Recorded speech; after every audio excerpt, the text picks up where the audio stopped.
Se abre la sesión. Excelentísimo y reverendísimo señor obispo de la diócesis de Asidonia Jerez, excelentísimo señor presidente de honor de esta Real Academia, excelentísimas e ilustrísimos señores académicos, dignísimas autoridades civiles, militares, educativas y religiosas de nuestra ciudad, concejal delegado de Cultura, Grandes Eventos, Patrimonio Histórico y Capitalidad Cultural, ilustrísimos señores vicarios de la diócesis de Asidonia Jerez, ilustrísimo señor fiscal jefe del área de la Fiscalía de Jerez de la Frontera, representante de las entidades benefactoras de esta Real Academia, Fundación Cajasol, Fundación La Caixa, Bodegas Willis & Humber, amigos de la Academia, señoras y señores, queridos amigos. Hoy es un día de alegría en esta Real Academia. Siempre que ingresa un nuevo académico, en esta ocasión en calidad de correspondiente, es un motivo de júbilo y satisfacción. Para efectuar la preceptiva presentación y laudación del nuevo académico, cedo a continuación la palabra a la excelentísima señora doña Ana María Orellana Cano, magistrada de la Sala de lo Social del Tribunal Supremo y vicepresidenta de Ciencia de esta Real Academia. Tiene la palabra. Con la venia. Concedida.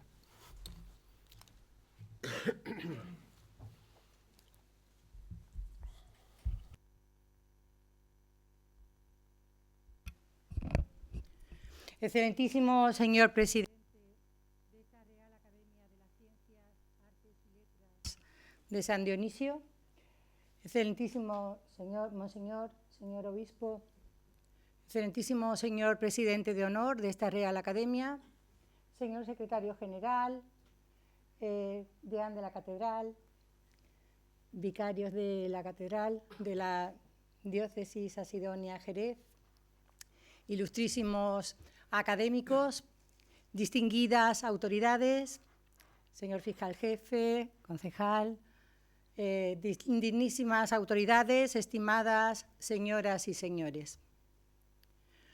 Con honda satisfacción cumplo el honroso encargo de presentar al recipiendario don Miguel Ángel Montero, recipiendario que viene de recipiendus, en latín, el que debe ser recibido.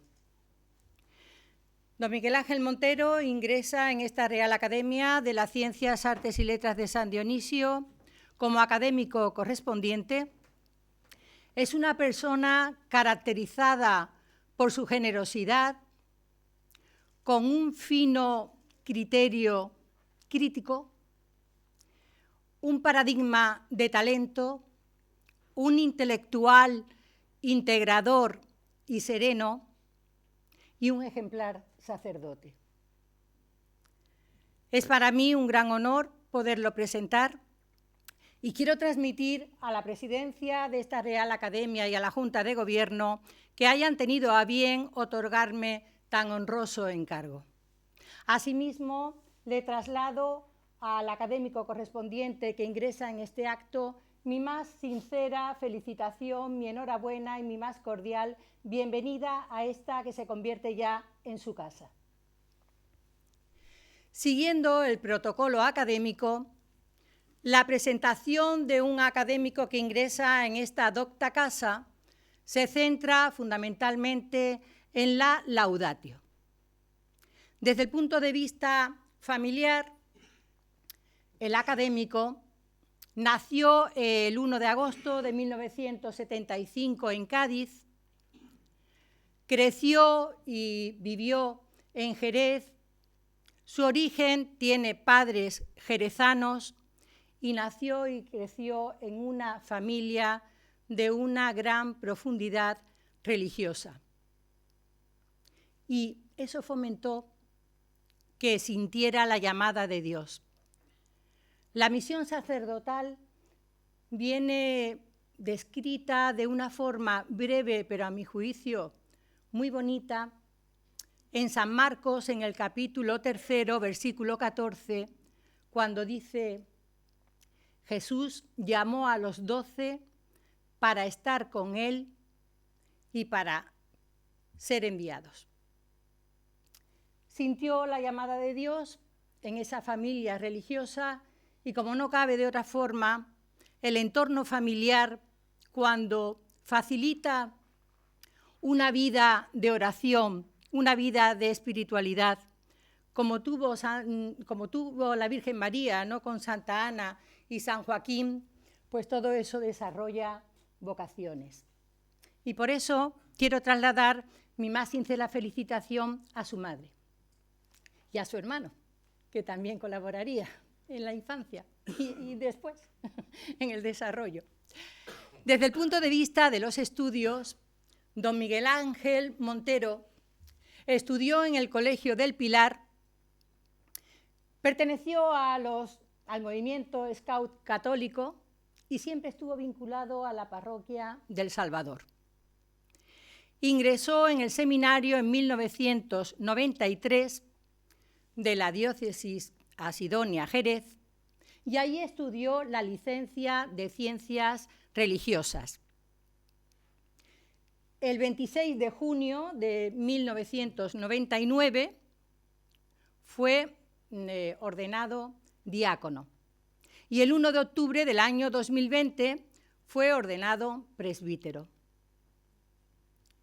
Se trasladó a la verdad que la orden sacerdotal, esa misión sacerdotal tan importante, se refleja en una interpretación que lleva a cabo, que a mí me gusta mucho, de San Agustín, el obispo de Hipona, y analiza los versículos 22 y 23 del Salmo 72, donde él, que también había pasado de la universidad a ejercer la misión sacerdotal, pues analiza que se había convertido en el animal de tiro de los campesinos, había una referencia a los campesinos que araban la tierra en África.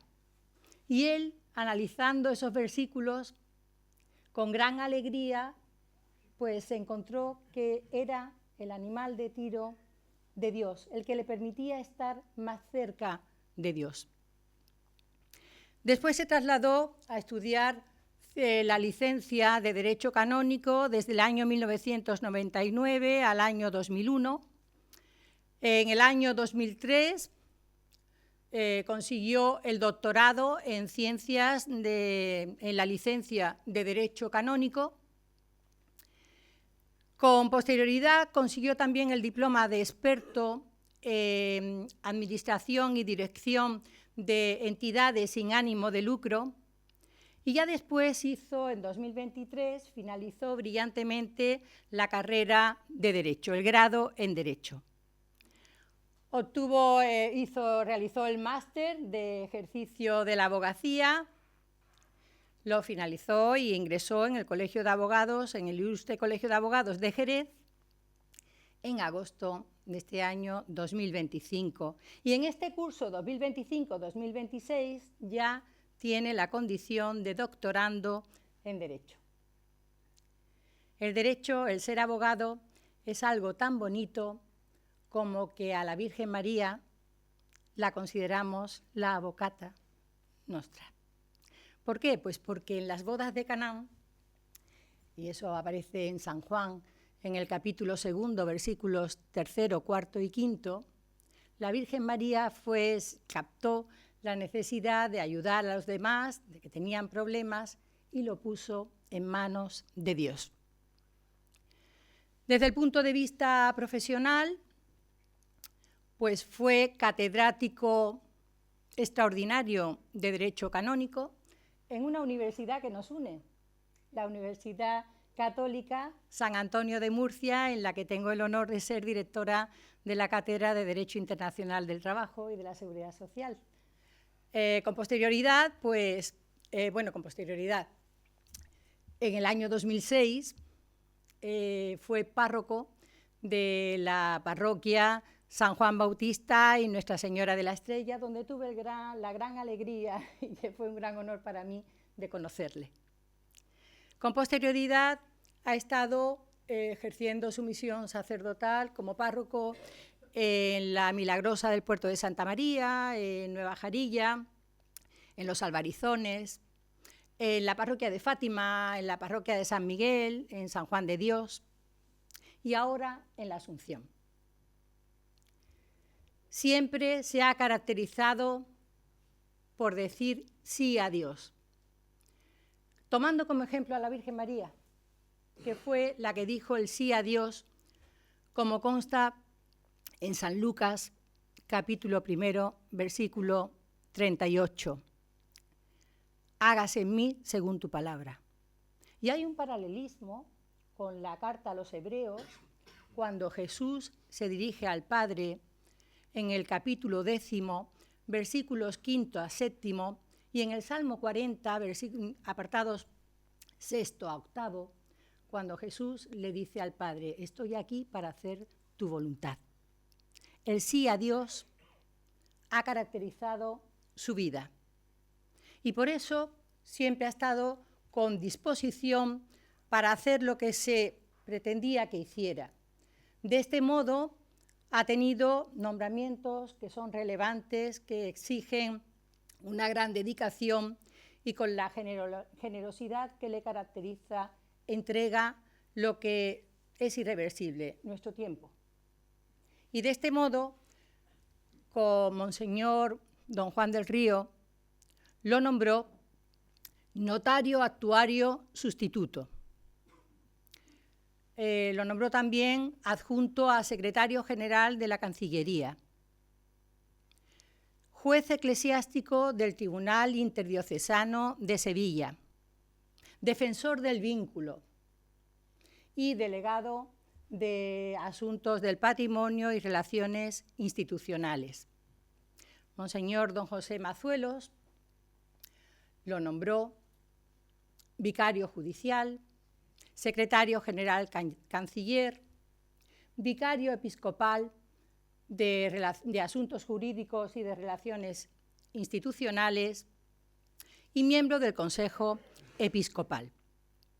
Además, fue presidente de la Fundación de la Caridad Jerezana y miembro de patrono de determinadas fundaciones como la Fundación del Centro de Acogida San José y Proyecto Hombre. Hay un mensaje que dijo Benedicto XVI en la homilía que dio en la misa cuando hizo su visita a Alemania, en la misa, en la homilía, celebrada el 10 de septiembre del año 2006, Benedicto XVI dijo que el amor al prójimo, que fundamentalmente es la preocupación por la justicia, es el metro de la fe y del amor a Dios. Y desde luego, con ese metro, el nuevo académico ha quedado en muy buen lugar. Junto a ello, Monseñor don José Rico Pavés lo nombró miembro del Consejo Episcopal, vicario judicial, vicario episcopal en Asuntos Jurídicos y Relaciones Institucionales y deán de la Catedral. Don Miguel Ángel Montero es una persona generosa, es una persona con una enorme bondad, con una gran nobleza de espíritu, un ejemplo a seguir. Y necesitamos personas como él, necesitamos sacerdotes como él en esta Europa formada sobre el cáliz del clasicismo grecorromano y la herencia judeocristiana, que desemboca en un cristianismo vivo de fe y cultura y que tenemos todos que defender ante tantos ataques. Desde el punto de vista ya del discurso, versará sobre la certeza moral y la pericial psicológica en el proceso canónico. Al fin de cuentas, la búsqueda de la verdad. San Juan Pablo II, en la encíclica La Veritatis Splendor, que fue publicada el 6 de agosto de 1993, decía que la verdad ilumina la inteligencia y modula la libertad para llevarnos a un encuentro, a conocer y a amar más a Dios. Y sobre la verdad también el Papa San Juan Pablo II, en la encíclica Ratio y Fides y Ratio, que fue publicada el 10 de octubre de 1998, reconocía que la fe y la razón son como dos alas que elevan el espíritu humano hacia la contemplación de la verdad. No en vano, cuando le preguntaron una vez a San Juan Pablo II del Evangelio con qué frase se quedaría, contestó: la verdad nos hace libres. Mi más sincera enhorabuena, mi más sincera bienvenida. Muchísimas gracias, nada más, señor presidente.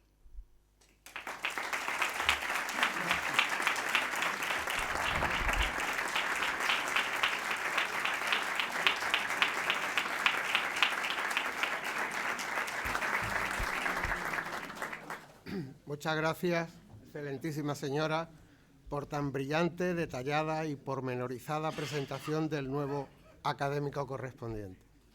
A veces hay que recordar que la excelencia en la oratoria se alcanza mediante la preparación exhaustiva, el conocimiento profundo del tema y la práctica continua, buscando conectar emocionalmente con la audiencia a través de un mensaje claro, estructurado y auténtico, como el que acabamos de escuchar. A continuación, me complace ceder la palabra al recipiendario conferenciante de esta tarde, ilustrísimo señor don Miguel Ángel Montero Jordi, para que pronuncie el discurso de toma de posesión como académico correspondiente de esta Real Academia de San Dionisio de Ciencias, Artes y Letras. Tiene la palabra. Con la venia. Concedida.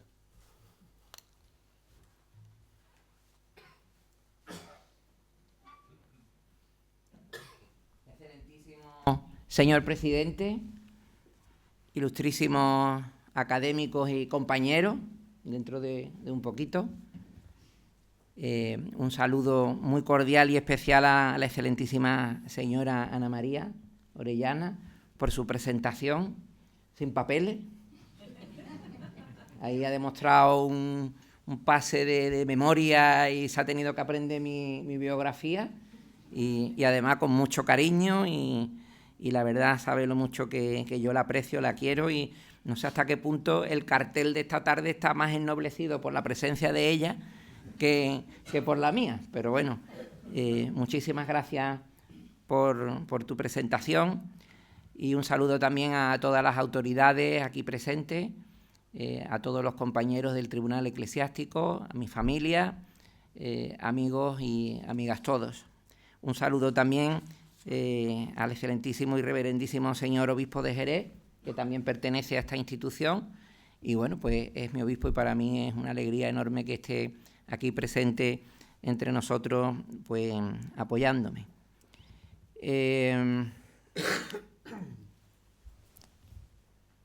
Para mí la academia es algo familiar, es algo que yo conozco desde hace tiempo. Hay dos instituciones que yo he conocido desde chico, el Cabildo Catedral y la Academia de San Dionisio, y todo unido por un personaje que también pertenece a esta institución, que es el Padre Repeto, don José Luis Repeto, que todos lo conocen, y bueno, ojalá le hubiera encantado estar aquí dando un par de voces, ¿no? y estando aquí con nosotros. Pero yo desde chico, bueno, pues con don Francisco García Figuera, y don Francisco era presidente y vicepresidente era el Padre Repeto, don José Luis Repeto. Y yo pues siempre me he criado cerca del Padre Repeto. Entonces el tema de la academia era una cosa siempre muy presente. Cuando me hicieron canónigo, yo recuerdo que cuando me lo dijo Mazuelo, bueno, lo típico es, ustedes saben, no me lo merezco, porque ha pensado en mí, no sé cuánto. Y a mí en cuanto me lo dijeron de un salto, digo, qué alegría, qué bien, no sé cuánto, tal. Y es que yo es lo que había vivido y para mí era un honor lo de los canónigos, era la parroquia donde yo me había criado y para mí era pues una alegría inmensa. Y con la academia cuando me lo dijeron, que también, bueno, pues aprovecho para Juan María también darle un saludo muy efusivo, porque ha sido padre y maestro para mí en el obispado en todas las cuestiones jurídicas. Bueno, pues la verdad que también pegué un salto de alegría, de ilusión y me encantaba, me gustaba, me ha gustado el pertenecer a la academia. Dejo atrás los méritos de la historia. Es verdad que Ana María ha hablado de una parte de mi vida, que es la parte lúcida, ¿de acuerdo? Pero hoy no toca hablar de otra, sino más que de esa, ¿no? La otra la dejo para el confesor. Pero bueno, que hoy nos trae aquí un tema, que es el tema de la certeza moral. Cuando un juez eclesiástico da una sentencia canónica, o cuando el obispo, que es el juez de la diócesis, o alguien que tenga un ministerio de gobierno, en la Iglesia tiene que dar su dictamen, su decisión, su decreto, su sentencia, con certeza moral, en la verdad de que está haciendo justicia a la persona, a la institución. Y entonces, pues a mí siempre me ha gustado este tema de la certeza moral, y sobre todo no solo definirla, sino cómo tiene una persona certeza moral en verdad de que esta situación se tiene que definir o dirimir de esta manera. Y ese es el tema que yo vengo a hablar con ustedes. Voy a dar unas pinceladas, ahora no vamos a dar en 3/4 de hora, voy a explicar toda la realidad del derecho, lo que a mí me ha costado un montón de años de estudiar, ¿no? Y tampoco quiero yo, pero unas pinceladas, una aproximación, ¿no? Esa certeza moral se tiene que obtener a través de una serie de elementos. Y uno de los elementos que da objetividad a esa decisión y a esa luz de la verdad se obtiene a través de la pericia, ¿de acuerdo? La pericia, y en concreto la pericia psicológica. Entonces, a mí me gustaría hablar, en primer lugar, sobre qué entendemos por certeza moral, y después me gustaría hablar en concreto sobre la pericia psicológica como esa prueba canónica procesal que va a dar luz, iluminación a la verdad del juez, que luego en última instancia pues tiene que dirimir, en este caso porque lo vamos a circunscribir al tema de la declaración de nulidad matrimonial. Yo reivindico desde esta sede el derecho canónico. Siempre ha sido visto dentro de la Iglesia como una especie como los leguleyos, ¿no? Los que la ley que mata. Lo importante es el espíritu, el carismático, el no sé cuánto, ¿no? Pero sin embargo yo abogo por una auténtica pastoral judicial. Es una auténtica pastoral dirigida a la salvación de las almas cuando se hace justicia. Opus Justitia Pax. La paz es obra de la justicia. Entonces, pues yo creo, utilizando también un término del Papa Francisco, que en concreto el tribunal de nuestra diócesis, que es de lo que yo más puedo hablar y conocer, es un auténtico hospital de campaña en donde realidades tan heridas en una realidad tan preciosa y bonita como la del matrimonio, pues acaban en unas situaciones tan duras, tan difíciles, pues a nivel afectivo, espiritual y sacramental. Y bueno, decirles que los clines vuelan.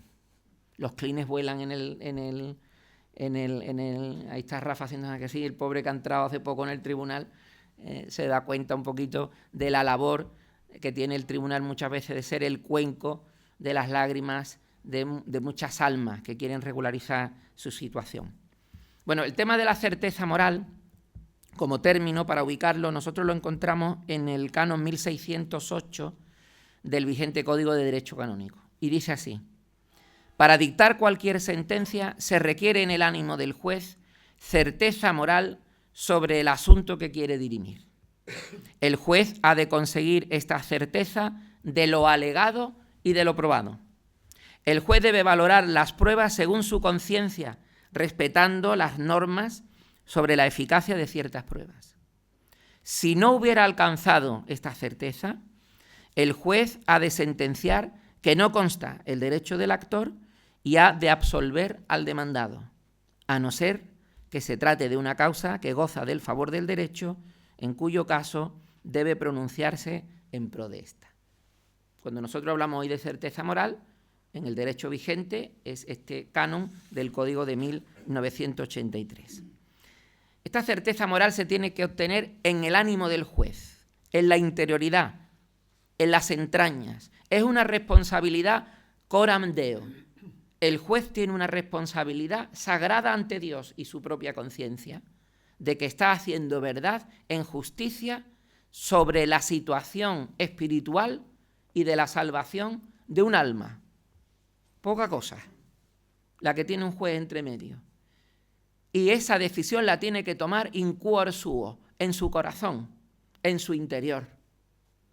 No pocas veces yo me he visto bloqueadísimo de no saber por dónde tiene, y sabiendo la responsabilidad tan importante que tengo ante Dios, y tiene uno que pasar a veces una sentencia se tiene que hacer de rodilla en un sagrario, para que el Señor ilumine cuál es la voluntad de Dios sobre esa realidad de esas dos personas, ¿no?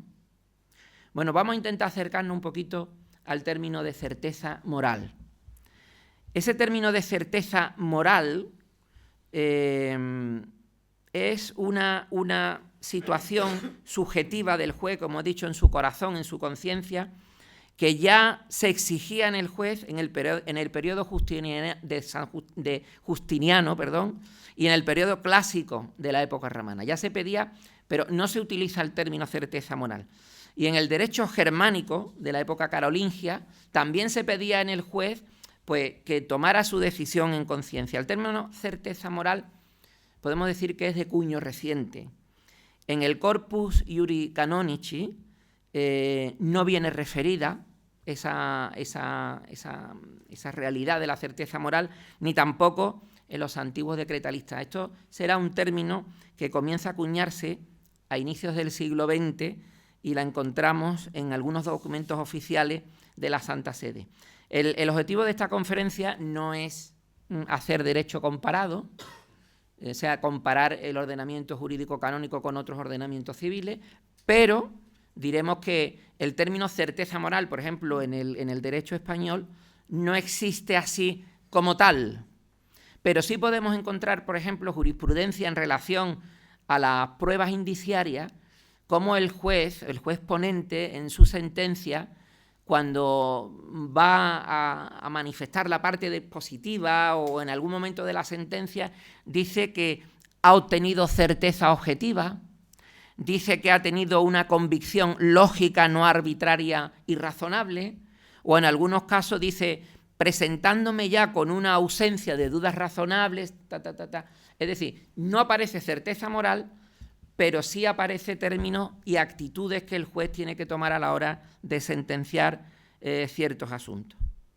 El concepto de certeza moral no coincide con el término de certeza en la filosofía, que puede coincidir con el término de certeza absoluta. La certeza moral no es certeza absoluta, y en el campo de la moral, la certeza, en la moral sí se habla, como son tantas las posibilidades, las realidades de la verdad de una persona, pues es un grado de veracidad o de objetividad mucho más bajo que la certeza moral, como ahora veremos. La primera vez que se usa el término certeza moral oficialmente, canónicamente hablando, es en el canon 1869 del Código Pío Benedictino de 1917, que técnicamente es literal al canon que yo he leído, el 1608 del Código del 83. O sea, el Código del 83 vigente, lo único que hace es copiar el del año 17. A la hora de abordar el tema de la certeza moral, una vez que ya está recogida en los códigos, tenemos que irnos al magisterio del Papa Pío XII. Pío XII es el que define lo que debemos de entender por certeza moral, y prácticamente en el magisterio, en el derecho, poco se ha movido la realidad de lo que aporta este Papa en relación a definir la certeza moral. Tenemos dos discursos. Es muy habitual que los papas se dirijan a la Rota Romana y cada año en la inauguración judicial pues dirigen un discurso y tratan un aspecto, ¿no?, del derecho canónico. Entonces, en el discurso de inauguración del año judicial de la Rota Romana de 1941, en el día 3 de octubre, el Papa Pío XII comienza a dar las primeras orientaciones. Y el Papa dirige el discurso sobre todo porque quiere hacer patente las relaciones que deben de existir entre la certeza necesaria para emitir una sentencia y el favor matrimoni, es decir, el favor del derecho del cual goza el matrimonio. Pero todo esto lo quería hacer el Papa por una razón. El Papa veía en los tribunales excesivo rigor. Es que no salía una nulidad, nunca. Todos los jueces, no. Y el Papa ya dice, pero ¿esto cómo va a ser? ¿De acuerdo? Y entonces una tendencia rigorista, y entonces dice el Papa, voy a escribir un discurso, porque aquí hay que rebajar un poquito los humos de certeza que se están pidiendo, ¿no? Entonces, con este favor matrimoni malentendido, es decir, siempre el favor al matrimonio, hay que buscar el matrimonio siempre, el matrimonio a toda costa. Yo, por ejemplo, pertenezco dentro del derecho a una escuela representada por el profesor Arroba Conde, procesalista famoso, que en gloria esté, en donde esta escuela o estos discípulos de este profesor, nosotros vamos a algo mayor, que es el favor veritatis. Es decir, lo que hay que buscar es la verdad, independientemente de si hay o no hay matrimonio. Hay que buscar la verdad. Y en la verdad, si hay matrimonio, bien, y si no lo hay, pues no lo hay. De ahí está la figura muchas veces del defensor del vínculo, que muchas veces tiene que buscar a toda costa que efectivamente hay matrimonio, y muchas veces pues el defensor del vínculo, pues mire usted, el favor veritatis, lo mismo el defensor del vínculo tiene que llegar a decir en un momento dado, mire usted, yo estoy convencido en certeza moral de que aquí no hay matrimonio, lo que pasa es que no le pega eso. La Iglesia hemos inventado una fórmula que se llama, cuando el defensor del vínculo ve que aquello es nulo, dice, me someto a la justicia del tribunal, pero no se moja. No dice nada de la verdad porque no es lo que le corresponde, ¿no? Bueno, pero las tendencias rigoristas es el objetivo de este discurso, ¿no? Entonces, el Papa también comienza a introducir el término de certeza, aludiendo al tema de la incapacidad.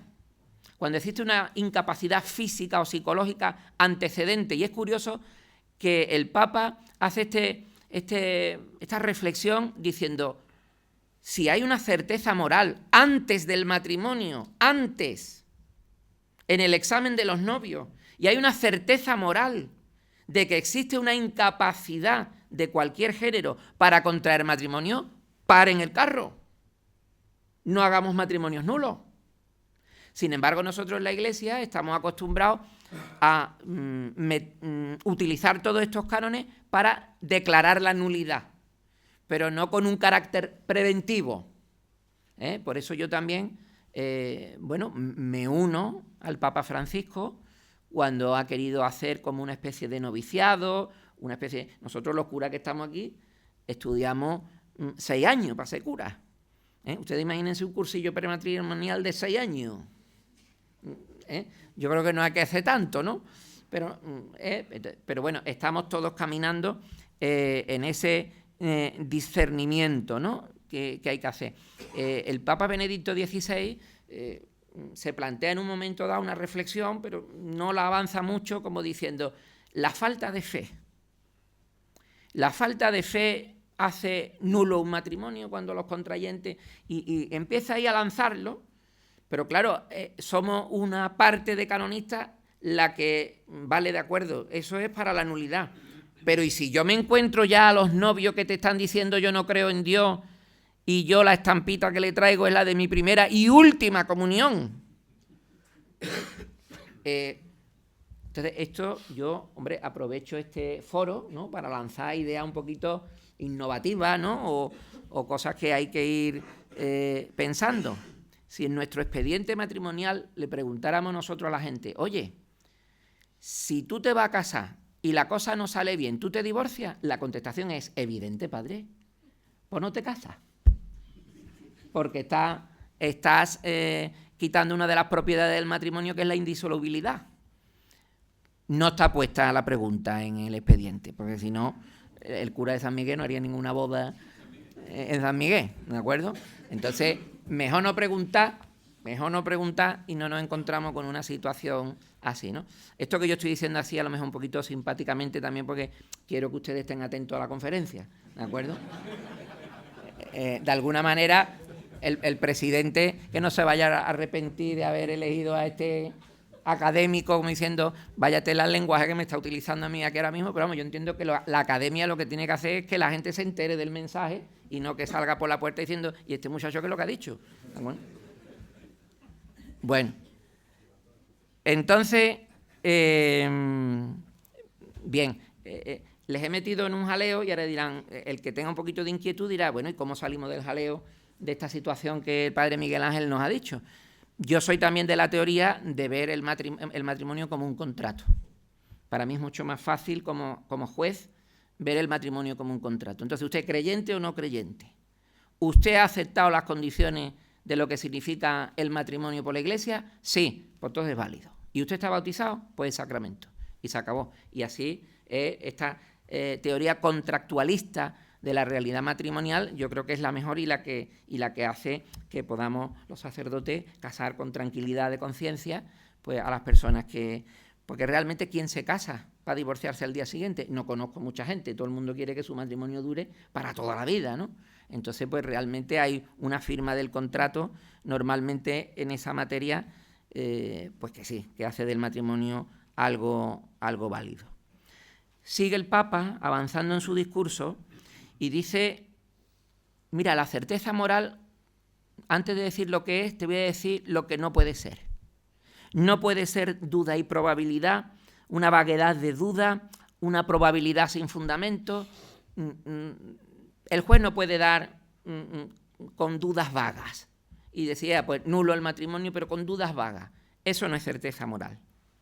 Entonces, sigue el Papa avanzando y como hemos hablado de las incapacidades físicas, psicológicas, el Papa ya en ese año 1941, en donde el tema de la psicología y la psiquiatría era como ver al demonio, en la Iglesia ese tipo de ciencia, ese tipo va de retro, ¿no? Entonces el Papa comienza a decir, atención tribunales, hay que ir utilizando las ciencias médicas, psicológicas y psiquiátricas para ir obteniendo objetividad y que ya que estamos hablando de situaciones psicológicas y psíquicas, ustedes no entienden, ustedes saben de teología, pero no saben de psicología. Acudan a los que saben de este tema para que les auxilie, no que decidan, que les auxilie a comprender los mecanismos de la mente, ¿no? y de los sentimientos. Y se mete ahí ya el Papa un poquito a levantar, un poquito a estos rigoristas que no quieren, aquí no da ninguna nulidad. Y sigue avanzando el Papa y dice, bueno, pues la certeza moral tiene que consistir en una exclusión de toda duda razonable y prudente. Y una duda razonable y prudente tiene que basarse, o sea, la exclusión tiene que basarse en razones positivas. La decisión que tome el juez tiene que basarse en razones positivas. Las dudas abstractas no son ni prudentes ni son necesarios resolverlas. Y la certeza absoluta tampoco nos vale, porque es aquella que excluye no solo la probabilidad, sino también la posibilidad de equivocarse. Y ya el Papa va lanzando ahí un poquito probabilidad, posibilidad de error, razones positivas, exclusión de toda duda razonable y prudente, etcétera, etcétera. Y así es como termina el Papa el discurso del año 41. Ustedes, como yo, cuando leen el discurso, dicen, mira, ha pegado una avanzadilla de lo que es la certeza moral, pero queda un poquito incompleto. Y el mismo Papa se da cuenta y dice, pues en el 42 vamos a hablar de lo mismo. vamos a avanzar un poquito en el asunto, y en el discurso de inauguración del año judicial de 1 de octubre de 1942, pues nos vamos a encontrar con el discurso central y fundamental que toda persona que quiera conocer en qué consiste la certeza moral tiene que afrontar esto. Y esto aparece en todos los comentarios y en todas las atenciones, ¿no? Y el Papa comienza. Dice, vamos a llegar a la certeza moral por exclusión. Y entonces, ¿tienen que pedir los jueces certeza absoluta cuando dan una sentencia de nulidad? Y dice el Papa, no. La certeza absoluta, que también la llama certeza sacra, eso solamente corresponde a Dios. ¿Quién es capaz de conocer realmente la realidad al 100% de lo que la verdad y de lo que las realidades son? La certeza absoluta, por eso llega, decía el Papa, esa certeza más bien corresponde al ámbito divino, de conocer la realidad de las cosas, ¿no?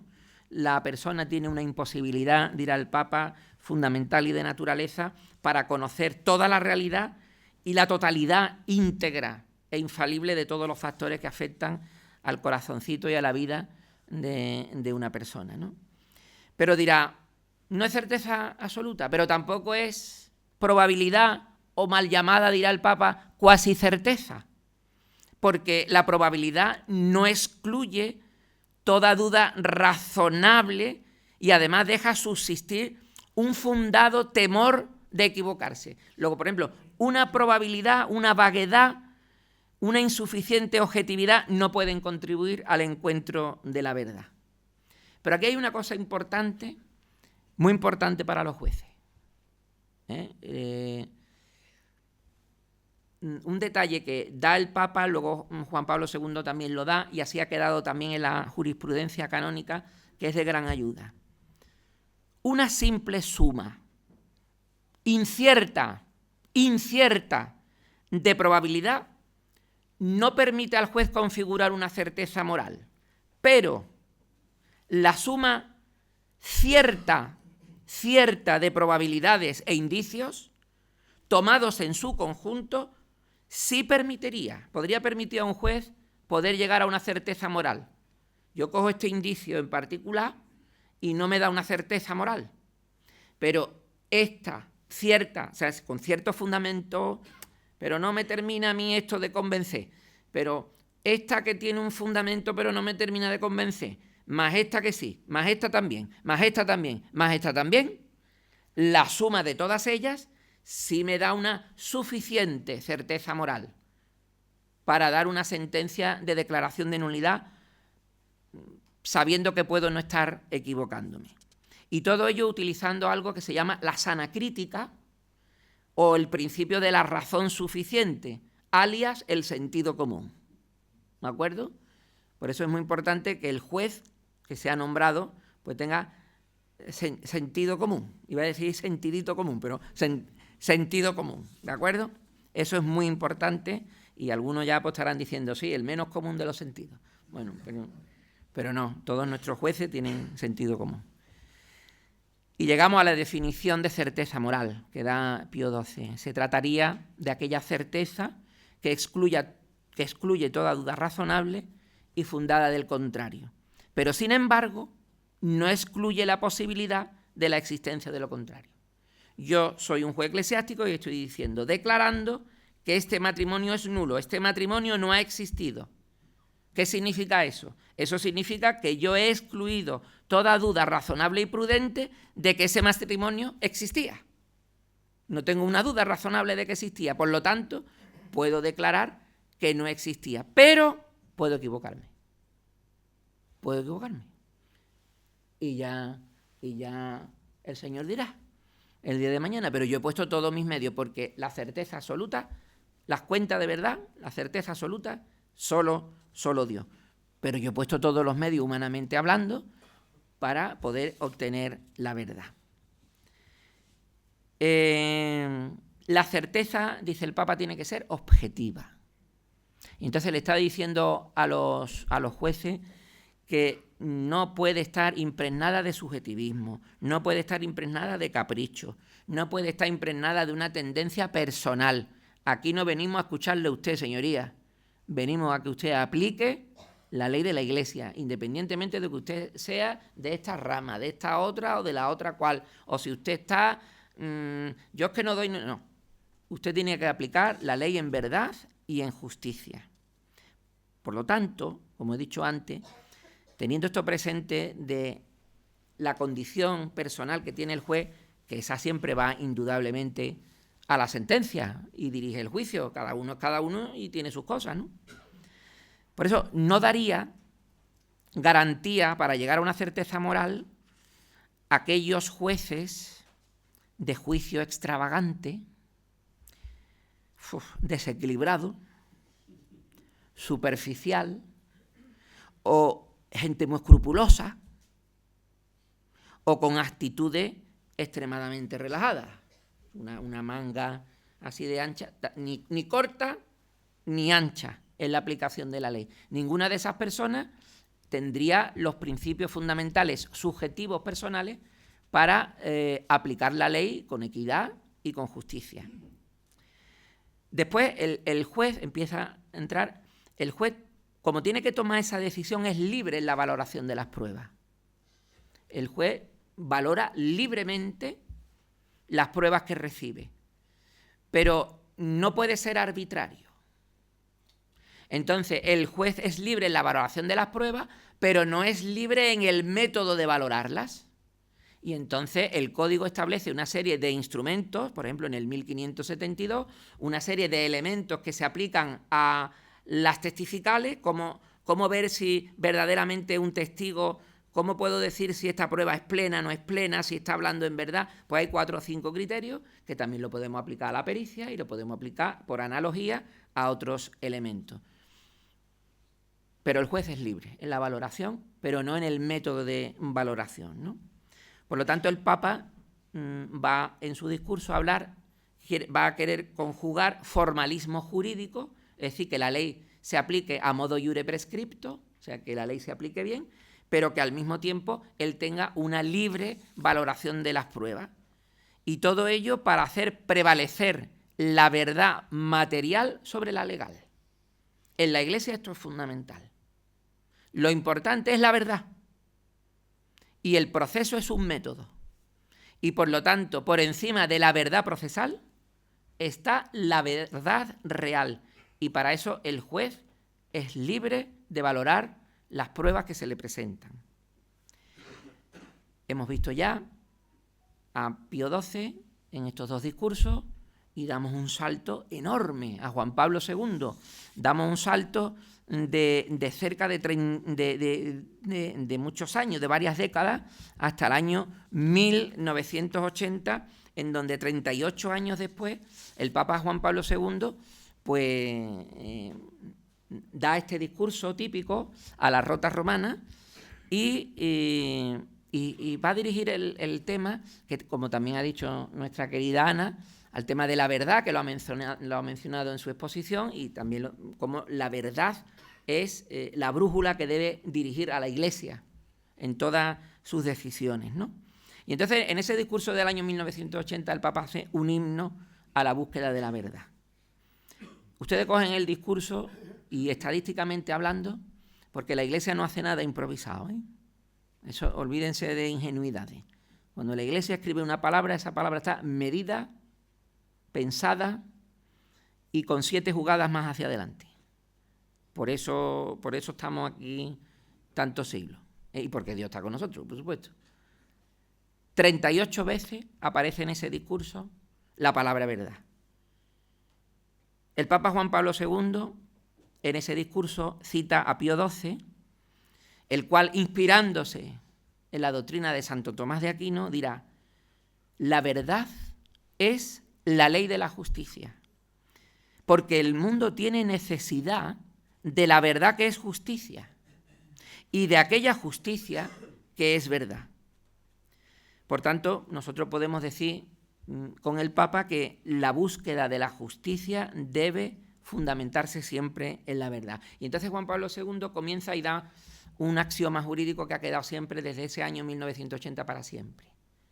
La verdad debe ser siempre, desde el inicio hasta la sentencia, fundamento, madre y ley de toda la justicia eclesiástica.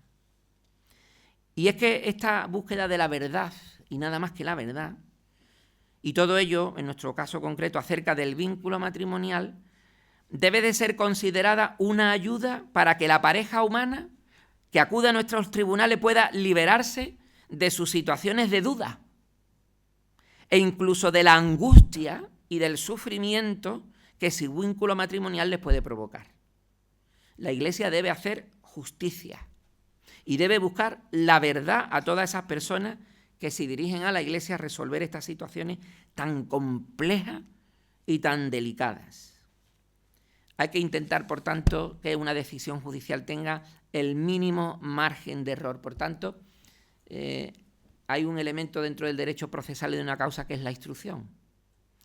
En la instrucción, donde se recogen las pruebas, los testimonios, los documentos, todo lo que se alega, y la instrucción es, a mi juicio, es el alma mater. Una instrucción mal hecha, eso conduce a una sentencia con muchos márgenes de error. Entonces yo desde aquí también hago una aportación crítica a mi propio ordenamiento jurídico, en donde la instrucción en el derecho canónico se puede atribuir a una figura que se llama auditor. Y al auditor se le puede pedir que no tenga ni licencia ni doctorado en derecho canónico, sino que más bien sea buena gente. Entonces, una instrucción en manos de un buen agente, cuando te llegan las pruebas a ti como jueza, y tú puedes decir, bueno, pero ¿esto qué es? ¿Cómo ha preguntado? ¿Cómo ha dirigido la instrucción? ¿Cómo ha dirigido? Es decir, esto se le ha olvidado, este detalle, es que la ley es así o es asado, ¿no? Es verdad que no todas las diócesis, porque estamos hablando de Jerez, pero también existe la diócesis de Bracumira, en África, en donde no hay, como tenemos nosotros, 15 canonistas en esta diócesis, y entonces, pues, bueno, pues pero la instrucción es fundamental. Por eso es importante, en nuestra diócesis no he conocido jamás que eso suceda, ¿no? Siempre han sido canonistas, pero las instrucciones canónicas y que van a repercutir en decisiones en la vida de las personas tienen que ser tomadas por gente preparada. Y el Papa se hace una pregunta: ¿desde dónde? ¿Desde qué material se puede formar el juez esa certeza moral? Y contesta sin lugar a duda: ex actis et probatis. Desde lo alegado y probado. Una cosa sencilla que ya nos descubre América, ya estaba en el código. Pero yo desde aquí, desde este foro, hago también con todos vosotros una reflexión crítica, que no le voy a dar la palabra a nadie para que diga nada, pero yo estoy viendo en nuestra España, en los tribunales populares de la calle y en los tribunales populares de la televisión, no en los tribunales de verdad, no, que a una persona se le condena solamente ex actis, con lo que una persona alegue, y punto. Una persona va, se presenta y alega condenado. Pero usted lo ha aprobado. No hace falta aprobarlo. Lo ha dicho esta persona y punto. Esto es una inseguridad jurídica. Esto es un problema gordo, que pone en juego además un principio constitucional como es el principio de la presunción de inocencia. Usted imagínese que todo el mundo sea condenado simplemente por lo que una persona alegue de nosotros. Hay que echarse a temblar. Gracias a Dios en los tribunales, de verdad, esto no sucede. Pero, bueno, hago desde esta tribuna, ¿no? Hago un poquito esta valoración. Y en la Iglesia esto no puede pasar, La Iglesia no se puede contagiar de ese elemento, y con ciertos temas también muy delicados que alegan una persona, tolerancia cero, pero no al precio de la presunción de inocencia de nada ni de nadie, que también vemos muchos casos en donde lo alegado no corresponde con la verdad, O la otra cosa, la inversión de la prueba rápidamente. Alegan algo contra ti y ahora tú tienes que probar que eres inocente. Eso no es. A mí me hacen una acusación y yo me quedo callado. Pruebe usted. Sino que rápidamente, no, este me ha hecho eso, y rápidamente un operativo hace la persona probatorio para demostrar que no es inocente, y la otra persona que ha lanzado la piedra y ha tirado la mano. Y estamos entrando civilinamente en lo común, en lo popular, en esta historia muy peligrosa. Muy peligrosa. El que afirma es el que tiene que probar las cosas. Y si usted no lo prueba, la causa se archiva y la persona queda libre. Este es un tema que yo creo que... No me quiero calentar aquí, que hemos venido aquí a hablar de la certeza moral, que es el tema que a ustedes les interesa, y están ávidos de saber cómo acaba esto, ¿no? Bueno, podemos concluir que 38 años después, podemos concluir este punto. Podemos concluir este punto. Si Pío XII lanzó un mensaje a navegantes rigoristas, Juan Pablo II está mandando un mensaje a laxistas. O sea, la manga es tan ancha que ya ahí uno llega al tribunal y nada más que por decir, mire usted, mi matrimonio como esto, adiós, buenas tardes, puede usted casarse. O sea, entonces el Papa dice, atención, ¿no? Que aquí lo que hay que buscar es la verdad y nada más que la verdad, y lo que no se puede introducir es el divorcio en la Iglesia, porque había un laxismo tal en esos años que se puede pecar de exceso o de defecto, y en estos años pues había este problema. En relación a la certeza moral, el propio Juan Pablo II después, en el 2005, publica la Dignitas Connubii, que yo creo que ha sido un instrumento maravilloso, sobre todo para los abogados, en donde se explicaba muy bien cómo era el proceso, y ahí incluye una cosa, el Papa, sobre la certeza moral. Es una instrucción aplicativa, ¿no?, del canon 1608, y para la certeza moral necesaria conforme a derecho, no basta el peso prevalente de las pruebas y de los indicios, sino que se requiere también que se excluya cualquier prudente duda positiva de error, tanto en cuanto al derecho como en cuanto a los hechos, porque esto se formó un jaleo y se decía, vamos a ver, yo tengo que tener certeza moral en los hechos solamente o en la aplicación del derecho y de la norma concreta. Y había ahí un jaleo doctrinal, no, solamente en la quaestio facti, no, otro, no, también la quaestio iuri. Yo entraba dentro de esta parte de los dos, ¿no? Y entonces al final el Papa dice, no, hay que tener certeza moral de que los hechos son auténticos y que la ley que usted está aplicando es la adecuada, no cualquiera, tiene usted que tener certeza moral en ambos sitios. Dice, aunque no quede eliminada la mera posibilidad de lo contrario. Ya después, Benedicto XVI no utiliza para nada el término certeza moral en todo su pontificado.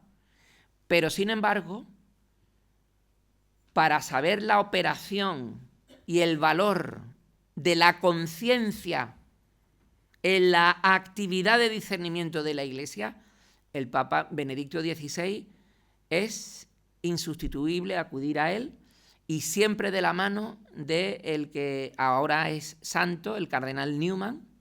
Se apoya mucho en él para hablar sobre esta actividad de la conciencia, que es la que se tiene que mover el juez. Después el Papa Francisco no se sale del argumento, pero hace una reforma del código, la Mitis Iudex Dominus, en donde reforma algunos cánones del código, da unas normas de aplicación y habla de certeza moral, mete el término certeza moral, y después incluye el proceso matrimonial más breve delante del obispo diocesano, y entonces pues al mismo obispo le pide que con certeza moral, cuando tenga este tipo de casos, con las condiciones que se regulan, pues él, como el auténtico juez de la diócesis, todos los demás somos jueces delegados del que es juez de la diócesis, que es el obispo, pues se le advierte que tiene que moverse en estos criterios de certeza moral a la hora de dar sentencia.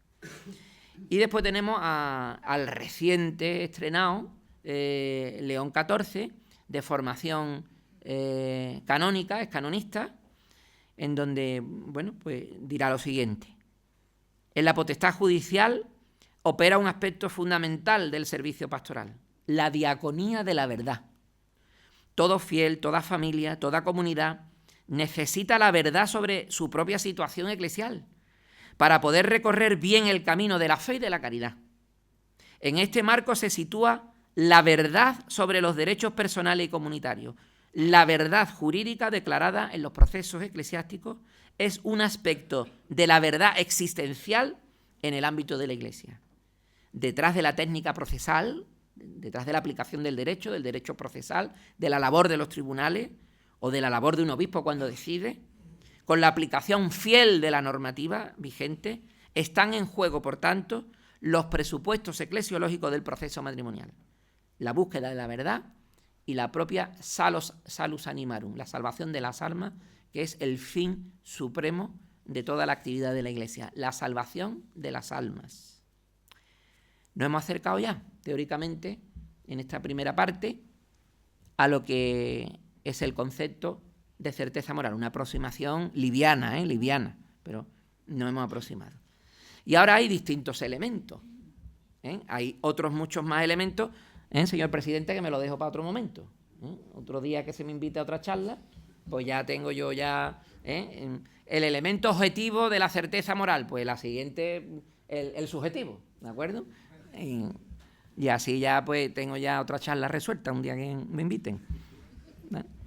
Bueno, pero a mí me ha parecido hablar de la pericia, ¿no? La pericia va a dar objetividad y luz a las situaciones íntimas de la persona que el juez pues desconoce. Entonces, el tema a la hora de abordar la pericia, en su concepción un poquito histórica de presencia en la realidad procesal, se puede decir que siempre ha existido una íntima conexión entre la medicina, la ciencia, la aplicación de todos esos conocimientos al campo procesal a través de la intervención de los peritos, de gente técnica, de gente que sabe sobre las artes, la ciencia y las letras de las distintas materias, porque son peritos y conocedores de ese asunto. Pero sin embargo vemos, por ejemplo, en la cultura griega, que es, digamos, la cuna de la medicina científica, que no se encuentran elementos que demuestren de una manera clara el uso de la pericia como tal. No hay un estatuto. En el derecho romano tampoco se puede afirmar la existencia del Instituto Jurídico de la Pericia como la conocemos hoy. Sí existían expertos en varias ciencias y artes para dar en los ciertos litigios que había como una serie de pareceres, pero sobre todo eran pareceres jurídicos. Hacían lo que se podría denominar una pericia iuris, o se le llamaba los consilium. O sea, daban consejos, pero sobre la aplicación de la ley. No se metía mucho en todas las cuestiones, bueno, psicológicas, eso para nada, ¿no? En todo caso, algo de médico, ¿no? Alguna cuestión médica. Será en el derecho germánico donde ya se encuentran disposiciones normativas claras acerca de llamar a peritos a comparecer en juicios penales y civiles. Está la Lex Alemanorum, la Lex Sálica, etc. Aparece el Instituto de la Pericia. El decreto de Graciano contiene algunos cánones que están dirigidos a regular el recurso a personas expertas en derecho, que se le llama el Concilium de los Sabios o los Señores Sapientes, pero que lo que daban, como he dicho, eran como consejeros en derecho, ¿no? Para la aplicación de las normas. Será en la Rota Romana cuando en el siglo XVII comienzan a darse las primeras normas sobre la implicación de los peritos dentro del proceso. ¿Por qué? Porque las sentencias de la Rota, según los acuerdos y los concordatos que se tenían con los estados, al tener validez civil, la sentencia canónica tenía que tener una serie de garantías, al menos análogas, a los procesos civiles que había en su tiempo. Entonces, a partir de ahí, así a regañadientes, la Rota Romana, en algunas sentencias con validez y eficacia civil, pues comienza a hacer ya un estatuto sobre la pericia. Será ya en 1910, con San Pío X, donde se hacen unas regules servantes del Tribunal de la Rota. En el Código del 17 ya aparece el perito y, por supuesto, en el Código del 83, que es al cual yo me voy a dirigir ahora mismo, pues también aparecen ya el perito con total carta de ciudadanía dentro del derecho procesal y como elemento probatorio, ¿no? Es decir, podemos decir en este primer apartado histórico que la pericia ha ido pasando de ser un elemento muy poco usado, más bien marginado, despreciado, a presentarse hoy en día, año 2026, como uno de los elementos probatorios de vital importancia que hacen que una sentencia vaya por un lado o vaya por otro, porque aportan gran objetividad y verdad a la causa. Nosotros vamos a ver el tema del perito utilizando dos expresiones latinas que ponen al juez y al perito a cada uno en su sitio dentro del proceso. La primera expresión es perito in arte credendum est. Es decir, el perito en una materia, el conocedor y experto en algo, es digno de crédito. Básico y elemental. Pues este es el primer elemento en donde nos vamos a referir al perito. El perito está regulado en el Código de 1983, en los cánones del 1574 al 1581 como un elemento probatorio. El primer canon, el 574, establece como insustituible en algunos casos el perito, ya le obliga al juez en ciertas causas, sobre todo de carácter psicológico, a no ser que se vea evidentísimo, porque se ve, estás en la testifical, te presentan una documentación que se ve claramente que ya está definida la patología, la psicopatía que tiene, lo que sea. No hace falta que pongamos un perito porque esto es clarísimo, ¿no? Pero si no, hay ciertos casos, especialmente mis queridos abogados que están aquí presentes saben que el 1095, el canon 1095, tanto el 2 como el 3, que se refieren sobre todo a elementos cognitivos y volitivos de la persona, pues requieren de hoy en día de una clarificación o de un diagnóstico por parte del perito. El 1575 se ocupa del nombramiento del perito, el 1576 de la exclusión de los peritos. Puede haber peritos que están, al igual que los jueces o algún operador público, pues bueno, puede decir aparte, no, este perito no, porque es primo, porque es hermano, porque lo conozco, porque tiene esta historia, pues pueden ser recusados.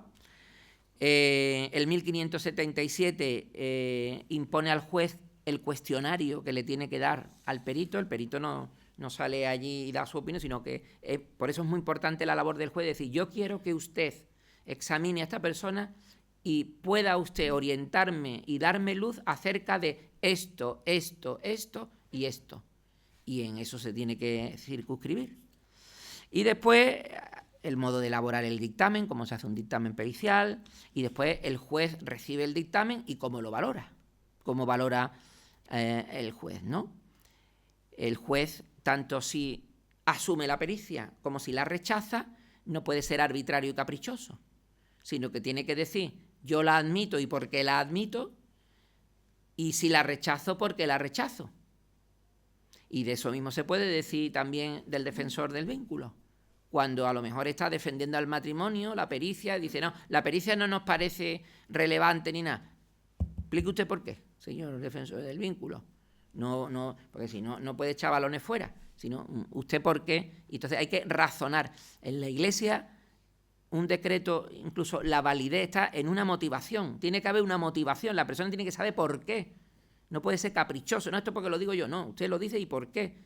Y en base a eso yo tengo también la capacidad de anteponer un recurso en base a los motivos que usted me da, ¿no? Y en la Iglesia es nulo un decreto que no tenga la suficiente y razonable motivación de la persona para que el que emite ese decreto o esa sentencia no pueda jugar caprichosa y arbitrariamente con el alma y la vida de las personas, ¿no? Cuando uno estudia todos estos cánones acerca del perito, uno ve como ciertas cosas. El perito no puede convertirse en un conyúdice o en un cuasiyúdice, porque parece que va el perito con la pericia y está verbum domini, palabra de, no, su misión no es ser juez. Usted tiene una función, usted no participa en la función deliberativa. Esa es solamente del juez. Usted desarrolla una función instrumental dirigida a iluminar el desconocimiento que el juez tiene, de ahí el desconocimiento es la realidad subjetiva del juez, usted viene a aportar objetividad a esa subjetividad y desconocimiento que el juez posee, ¿no? Después hay una pregunta que nos podemos hacer y que es legítima y que, o sea, ¿qué grado de conocimiento es posible obtener de las distintas ciencias psicológicas y psiquiátricas? ¿Son verdaderas ciencias? ¿Son fiables? Y más en concreto en nuestro tema, ¿es posible conseguir a través de ellas un conocimiento objetivo de las realidades sobre las que versan? Las rotas durante mucho tiempo, estoy hablando de tiempo, décadas, ya hoy en día no, pero hace muchas décadas, la jurisprudencia rotal solamente admitía como conocimiento científico real la ciencia, la física, la química, la matemática, lo perceptible por los sentidos. La psicología, la psiquiatría, como he apuntado, eso era, no se tomaba en consideración, no era conocimiento científico. Entonces, todo ese conocimiento de la vida material, de la física, de la matemática, de la química, de esas pocas leyes que explican unas consecuencias, es lo que podríamos llamar el conocimiento sistemático de la realidad. Y entonces está muy estructurado. Pero la realidad es mucho más que una manzana que se cae de un árbol. Es decir, hay muchas más realidades. Es más, la realidad no es solamente lo visible. Todos conocemos, los que estamos sentados aquí, que tenemos corazón, mente y vida, que yo incluso diría que la verdad de lo que uno es inmaterial. Esos sentimientos, esa conciencia, esas realidades íntimas, personales, afectivas, volitivas, no se pueden medir. Y sin embargo forman parte de la realidad. Y entonces el conocimiento de esas realidades se hace a través del conocimiento llamado no sistemático. Pero es un conocimiento. El conocimiento sistemático se basa en analizar exhaustivamente la frecuencia de una serie de realidades, de comportamientos, de situaciones, creando un esquema de recurrencia a través de una ciencia reconocida que es la estadística.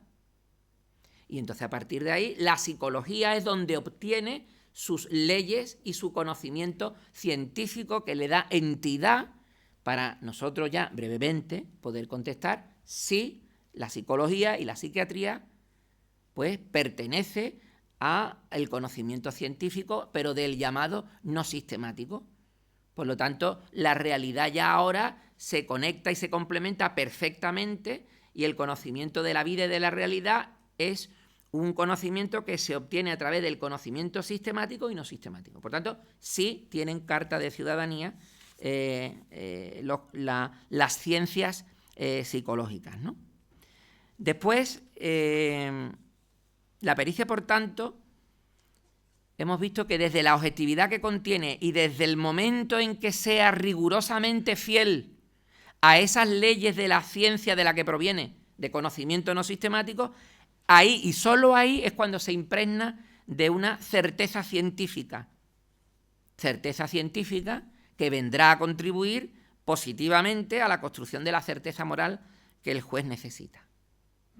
La pericia y al juez lo tenemos que encuadrar en dos coordenadas, que son las mismas coordenadas del derecho político y de la diplomacia, con las comunidades estatales, ¿no? Con las comunidades políticas. Autonomía y colaboración. Es decir, la autonomía debe ser respetada por el juez tiene que respetar las leyes y las ciencias psicológicas, pero el perito también tiene que respetar al juez en la aplicación de la ley. Entonces, esta autonomía lo que quiere evitar es lo siguiente: hay muchas veces que se encuentra uno con sentencias, se puede encontrar con sentencias que son tratados de psicología, que el juez se mete a hacer un tratado de psicología. ¿A usted quién le ha mandado a hacer un tratado de psicología? Métase usted lo suyo. Pero también se encuentra uno una pericia que parece una carta pastoral, que me está contando a mí ahí, pues esto lo ha firmado León XIV, ¿esto quién lo ha firmado? No, el perito. No, bueno, pues, y me ha contado, me ha dicho algo. Entonces son peritos piadosos, ¿eh? Y Y entonces pues, usted no ha ni el juez ha cumplido su objetivo, ¿eh? Y ni haga usted un manual de autoayuda. Y el perito, pues no lo sé, lo podemos integrar en algún departamento pastoral del obispado, en matrimonio y familia. Bueno, pero también tiene que haber una colaboración, indudablemente. Es decir, el juez tiene que reconocer que no lo sabe todo. Y por lo tanto yo necesito del auxilio, de la colaboración del perito. Y el perito necesita de la colaboración del juez en ese detalle, por ejemplo, de oriénteme usted, por favor, en lo que yo tengo que investigar. Porque yo no conozco cuáles son las realidades en las cuales yo le tengo que iluminar sobre las capacidades volitivas, cognitivas de la persona. Oriénteme usted. Y entonces colaboran los dos. Y siguiendo con el tema, siguiendo el código, bueno, pues la relación pericial. ¿Cómo se hace la relación pericial? Pues, como he dicho, primero el juez tiene que dar una serie de cuestiones en donde le pregunta al perito, hábleme usted de la naturaleza de la perturbación psicológica, hábleme usted del grado, hábleme usted del inicio, hábleme usted del fin y el desarrollo de la situación. Los peritos lo tienen complicado, ¿eh? Porque no me tiene que dar a mí como juez una evaluación de cómo se encuentra al momento de la pericia, que esto es lo complicado. Mire usted, yo vengo a pedir la nulidad de un matrimonio, que el matrimonio fue hace 25 años. Pues me tiene que hablar de cómo era el estado psicológico de la persona en ese momento de contraer matrimonio. Entonces, la labor del perito es realmente de bucear en las profundidades de la mente, pero que se puede, que cada año que pasa la ciencia psicológica está dando unos pasos y para eso hay unos test, una historia, unas maniobras importantes de sacarle a una persona realmente todo lo que lleva dentro, ¿no? Entonces, ¿cómo se hace? ¿Cómo se hace ese examen? Primero se hace una anamnesis, que es la psicobiografía de la persona. Después se hace una exploración psicopatológica con aplicación de métodos de introspección, aquellos de extrospección. En el caso que se trate de una pericia que es médica, pues se hace una exploración física, que se hace a través de la exploración y del examen médico de la realidad orgánica del sujeto. Y bueno, en eso debe de consistir el examen. Y el perito, en ese trabajo, lo único que tiene que poner de manifiesto es aquellas opiniones que resulten útiles para la adopción de sus conclusiones. Te puede entregar 700 folios, sacando allí desde la cuna. Tampoco no me interesa a mí eso. Tiene que ir al nocciolo, se dice en italiano, al elemento fundamental de donde luego usted va a sacar sus conclusiones, ¿no? Y no puede usted limitarse, al igual que a juez se le pide, usted no puede hacer afirmaciones vagas sin motivación, ¿no? Usted tiene que a una persona que no está ilustrada en psicología, que es el juez, usted lo tiene que ilustrar y hacerle ver qué recorrido ha hecho para que el juez en su subjetividad usted lo ilustre para que llegue a entender lo que usted está diciendo. ¿Cuál es el contenido y la estructura de la pericia? Pues tiene una parte introductoria donde quedan reflejadas las instrucciones que le ha dado el juez, nombre y título que posee. Tiene que explicar los métodos que ha utilizado, esos métodos de introspección y extrospección, que eso tienen sus nombres, sus historias. Tiene que hacer una exposición de los hechos, que más importancia tenga a nivel psicológico. Y luego tiene que formular la diagnosis, aquello que hemos dicho. Te tiene que contar el perito, naturaleza, origen, gravedad, evolución, repercusiones en la eventual anomalía, es decir, cómo le ha afectado a su capacidad cognitiva y volitiva. ¿Tiene esta persona capacidad de elección? ¿Tiene esta persona capacidad de amar? ¿Tiene esta persona capacidad de compromiso? La tiene, y usted me lo tiene a mí que decir, y hasta qué grado es este tipo, y ya veré ya al juez, ya veré yo hasta qué punto en la concepción del matrimonio cristiano esto ha afectado o no ha afectado a la validez o no validez de ese sí quiero que un día se dieron en el altar, ¿no? Y finalmente luego hace unas conclusiones. Después hay un tema, no ha venido aquí ninguno de los peritos míos, ¿no? No ha venido, me hubiera gustado, hubiera venido. Ya se lo pasaré. Pero una de las cosas que tenemos en los tribunales, las reuniones que tenemos, es la pericia sobre autos. Entonces, vienen las personas, declaran, ¿vale? Y un testigo, otro testigo, la parte viene. Y entonces es necesario que una de las partes pues se someta a una pericia psicológica, y dice la persona, yo no me someto, que normalmente suele ser la otra parte. Dirá, yo no me siento delante de un psicólogo ni muerto. O es que ha dicho, mire usted, yo me someto a la justicia del tribunal, yo no voy a participar en el proceso. Pero bueno, tenemos 10 testimonios, varias documentación. Entonces, el juez puede pedirle al perito que, mirando todas estas actas y mirando todo lo que se dice de la otra persona que no está, a ver si usted me puede decir algo de la situación psicológica de esta persona que a mí me ayude. Entonces, ahora mismo tenemos un problema deontológico con los psicólogos, porque ellos dicen, yo no puedo emitir un voto sobre una persona con la cual yo no la he visto cara a cara, y por lo tanto, la ley de protección de datos, la no sé cuánto, el otro, la otra, una historia. Y entonces se ponen así un poquito nerviosos. En el ordenamiento jurídico canónico, no en el civil, que es otra historia, pero en el canónico, nosotros, una rama de juristas, defendemos que no hay problema en hacer una pericia sobre autos, aunque la persona no esté presente. Y lo explico.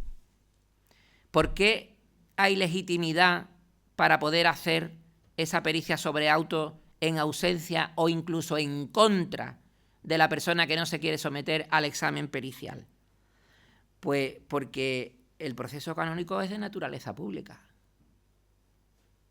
La realidad del matrimonio es una realidad dentro del ordenamiento. Entramos en un mundo distinto. El mundo civil no existe para nosotros. Entramos en otro ordenamiento. Y por lo tanto, el matrimonio es una realidad que pertenece a la naturaleza pública de la Iglesia con una importancia vital.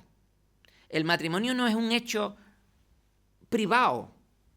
O sea, es privado lo que hacen los dos, pero la institución matrimonial pertenece a la realidad pública de la Iglesia. Y por tanto, cuando ustedes van al tribunal y se pone declaraciones, historia y testigos, todo eso que se ha alegado, todo eso que se ha puesto ahí, todo eso que se ha aprobado, todo eso es jurisdicción pública. Esos documentos pertenecen al tribunal.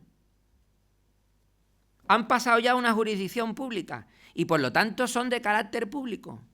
Y hay otra cosa, el relato de la vida matrimonial no pertenece a uno solo, pertenece a dos. Por lo tanto, si el otro no quiere venir a contar lo que es el matrimonio o no lo quiere venir a contar, yo también tengo derecho a mi legítima defensa y al descubrimiento de la verdad de un matrimonio que es de los dos. Terceros y cuartas personas no tienen derecho a hablar nada. Pero yo sí tengo derecho. El canon 220, hay alguno que dirá, hombre, es que se está atentando a la intimidad. Pero hay que leer bien el canon. El canon prohíbe el atentado ilegítimo. Ilegítimo a la intimidad de la persona. El legítimo sí, ¿eh? Entonces, ¿es legítimo que una persona que va al tribunal a la realidad del matrimonio diga, pues mire usted, yo es que quiero... Es que este matrimonio es tan mío entero como el de la otra persona. Entonces, se va a estudiar en base a que todo esto es mío. Y puede perfectamente hablar de lo que ahí se habla. Porque la persona, el derecho a la defensa en un matrimonio es doble. Entonces, si no se actúa, la otra persona también queda indefensa en la búsqueda de la verdad porque la ha dado por no comparecer o la ha dado por no colaborar en la búsqueda de la verdad. Porque si usted quiere colaborar en la búsqueda de la verdad, usted se presenta. Cuando no se presenta, malo. Pero la otra parte, pues aquí ha traído sus testigos y eso se puede examinar y sacar una opinión. Hay que decir también otra cosa. El Código de Derecho Canónico no considera prueba plena esa opinión del perito. No es una pericia prueba plena. Es un voto, es una opinión que va a darle al juez, ¿de acuerdo? Es un carácter explicativo el que le da al juez, ¿no? Y después la otra realidad, y ya vamos concluyendo, es que el que tiene que valorar la pericia es el juez. Y la expresión en el principio es iudex peritus peritorum. El juez es el perito de los peritos. y a él y solo a él es el que le corresponde ver toda la realidad de la causa y hacer una valoración global coram Deo, delante a Dios. El perito es el experto de las causas y el juez es el experto de los efectos.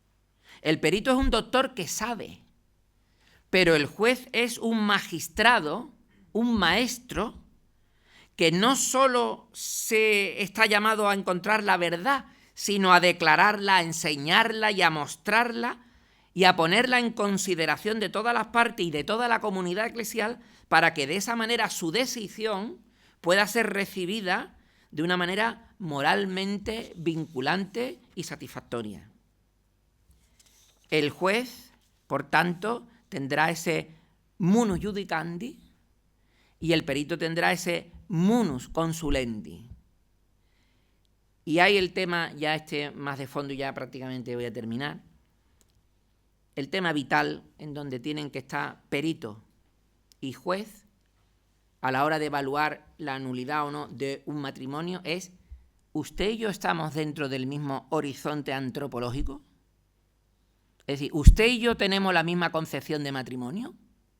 Porque detrás de cada corriente psicológica hay una antropología concreta y eso es lo que diferencia una escuela de otra. Entonces, el perito que viene tiene que ser de una corriente psicológica que, si no es al menos en conexión con la visión antropológica del matrimonio que tiene la Iglesia, al menos no contradictoria. Al menos no contradictoria. Y el que da las pautas de lo que es el matrimonio cristiano es Juan Pablo II, en otro discurso a la rota, en el año 1987, en donde explica cuáles son esos principios contrarios y cuáles son esos principios de la antropología cristiana. Los principios que son contrarios son aquellos en que se ve una visión pesimística de la persona. Son aquellas ramas de la psicología que podríamos llamar deterministas, en donde la persona no tiene salvación. La persona está abocada a seguir una serie de impulsos, una serie de condicionamientos y no tiene capacidad de conversión, de cambio. No nos vale. Ni tampoco nos valen las corrientes que son altamente optimísticas, en donde parece que el hombre todo lo puede, que son esas corrientes un poquito de la psicología humanista, que yo creo que son para nosotros, juzgándola yo desde el punto, son como una especie de pelagianismo psicológico, ¿no? En donde el hombre lo puede todo. El hombre lo puede todo. Y tampoco es eso una verdad. Entonces, ¿qué entendemos nosotros por antropología cristiana? De manera genérica, el Papa habla que entendemos por antropología cristiana que el hombre, antes que nada, es una criatura a imagen de Dios, que es capaz de conocer y amar a su propio Creador, que el hombre tiene una propia vocación de dimensión eterna, siendo llamado a adherirse a Dios como el fin último de su existencia. Yo soy el alfa, la omega, soy el principio, soy el fin. Y que solo en Dios la persona encuentra la propia realización de su ser. Os he dicho estas palabras mías para que mi alegría esté en vosotros y vuestra alegría llegue a plenitud. El Señor es la plenitud de nuestras vidas. De otra parte, la persona muchas veces está obstaculizada, pensamos, en la realización de su vocación por las resistencias propias de la concupiscencia, es decir, hay una tendencia muchas veces al pecado, al error en nuestras vidas, pero al mismo tiempo que reconocemos que se cae, reconocemos que es levantado por Dios. La mano de Dios siempre está. Lo importante no es caerse, lo importante es dejarse levantar. Benedicto XVI decía que el santo no es el que se cae, sino es el que se cae 1000 veces y 1000 veces se deja levantar por la mano de Dios que siempre está a su lado. Y en eso consiste realmente la fe, ¿no? Pero está salvado, por eso está salvado al mismo tiempo de su debilidad a través de la acción del Espíritu Santo. Por eso el Papa reclama una visión integral de la persona en su dimensión trascendente y en su libertad fundamental, siempre ayudado no por sus propias fuerzas, sino por la fuerza de la gracia.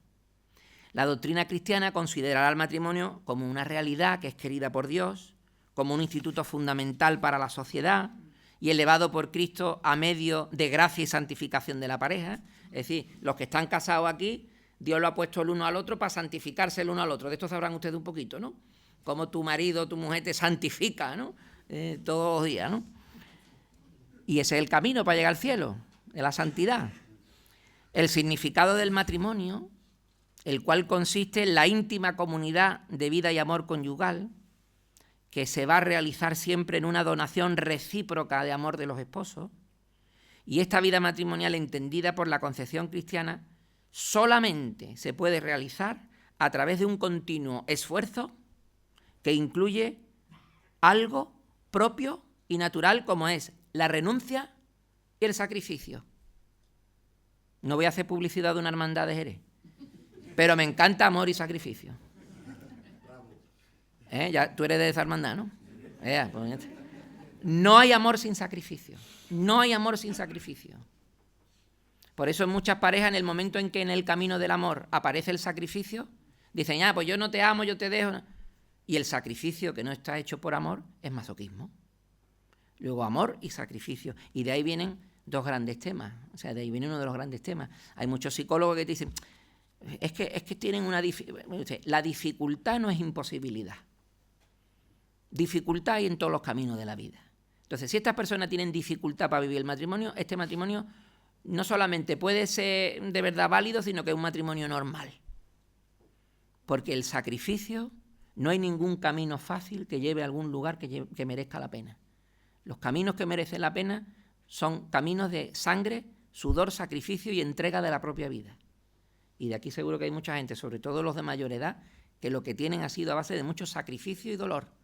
Y que todo lo que no ha sido sacrificio y dolor no les ha conducido ni habrán construido nada nuevo. Y el mayor negocio que tiene una familia es cuidar su matrimonio, su familia y sus hijos. Ahí es donde hay que invertir todos los esfuerzos. Ahora estoy en modo homilía, ¿no? ¿O qué? Modo homilía.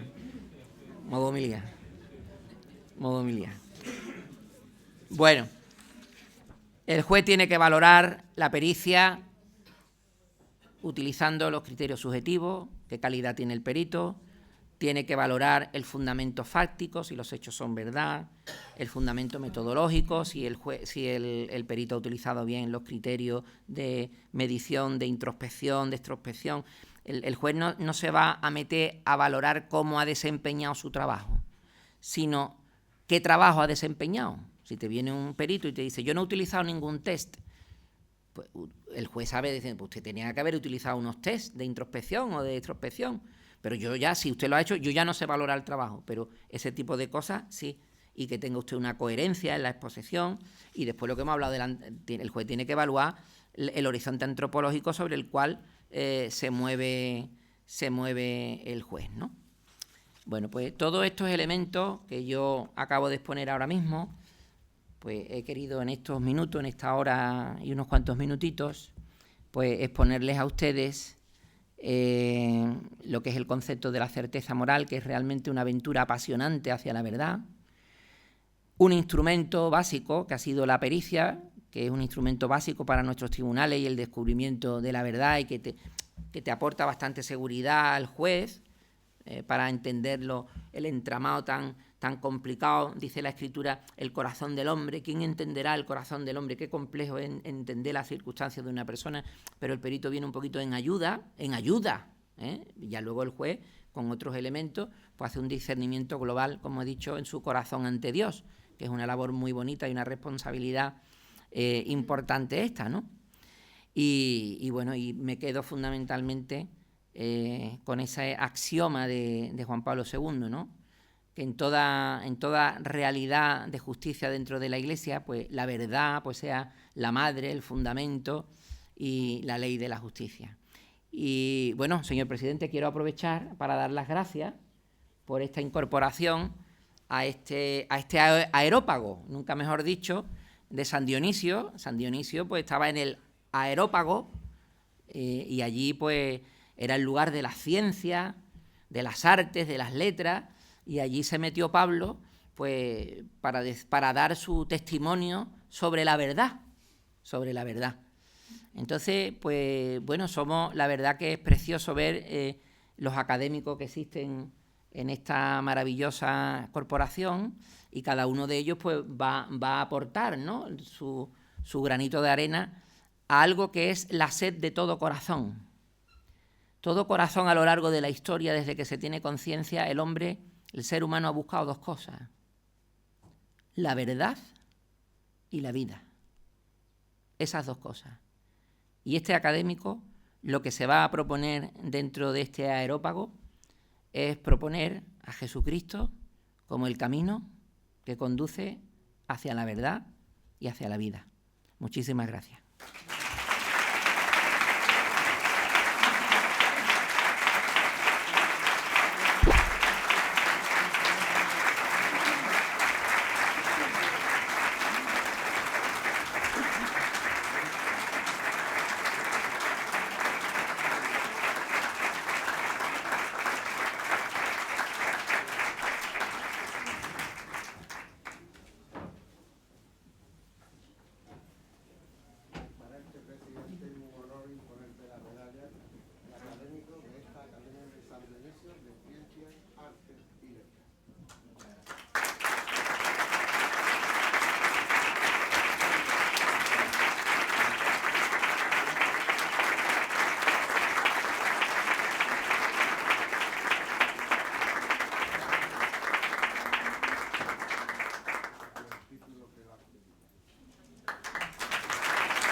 Muchas gracias a todos, ¿eh?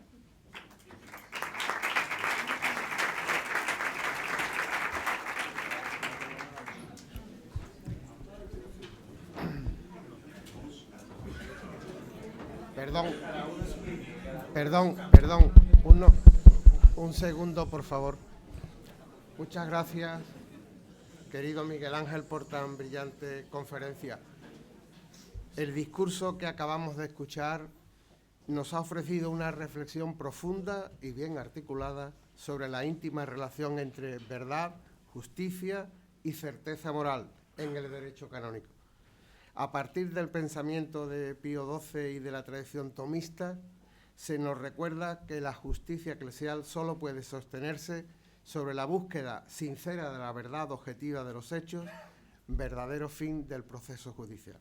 Con particular acierto se subraya que la certeza moral no pretende una omnisciencia imposible para el ser humano, sino una convicción prudente y suficientemente fundada, capaz de excluir toda duda razonable, aun reconociendo los límites propios del conocimiento humano. Este equilibrio resulta esencial para comprender la responsabilidad del juez eclesiástico al emitir una sentencia justa.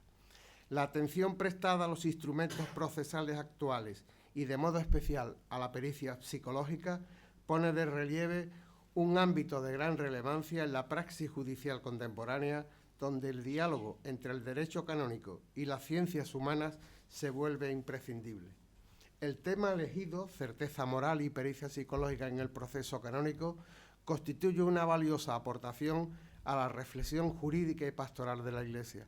Agradecemos este trabajo que invita a ejercer el ministerio judicial con rigor, prudencia y fidelidad a la verdad. Un trabajado discurso que viene a avalar un nombramiento tan merecido. Muchas gracias, Miguel Ángel, por el esfuerzo en construir una pieza de la que puede estar orgulloso. Bienvenido a esta tu casa.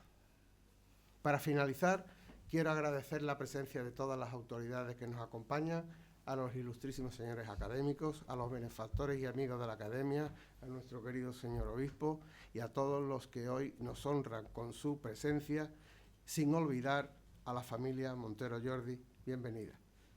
Emplazándoles para el próximo martes, día 10 del presente mes de febrero, para asistir a la toma de posesión como académica correspondiente de esta Real Academia de la ilustrísima señora doña Elena Aguilar Valderas, y cuyo discurso de ingreso lleva como título La belleza medida, proporciones áureas en el toreo. La presentación de la nueva académica estará a cargo del ilustrísimo señor don Bernardo Palomo Pachón, vicepresidente de Artes de esta academia. Sin más consideraciones, se levanta la sesión. Muchas gracias a todos.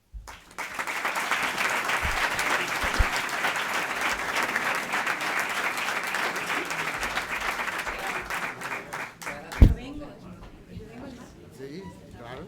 Ah, sí.